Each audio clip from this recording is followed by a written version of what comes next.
Welcome to our channel. Today we how to connect with LawClerk for on-demand legal talent, quick tutorial step-by-step clearly. Visit the LawClerk website. Click on the Join button located at the top right corner of the homepage. Select the option for legal professionals to create your account. Fill in your details, including your name, email, and password. Review the terms and conditions, then check the box to agree. Click on the Create Account button. Check your email for a verification message from LawClerk. Follow the link provided in the email to verify your account.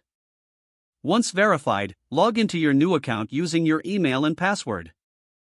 Navigate to your user dashboard.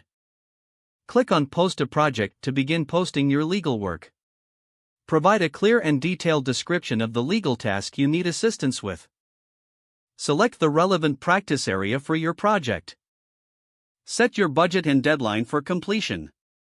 Choose any specific qualifications or experience you require from the talent. Click on Submit Project to finalize your posting. Wait for potential candidates to apply for your project. Browse through applicant profiles to review their qualifications and feedback. Select your preferred candidate based on their skills and your requirements. Communicate directly with the chosen legal talent through the platform's messaging system. Confirm the terms of your collaboration before starting the project. Monitor progress and provide feedback as needed while working with your legal professional. If the page does not load, refresh the browser or try again in a private or incognito window.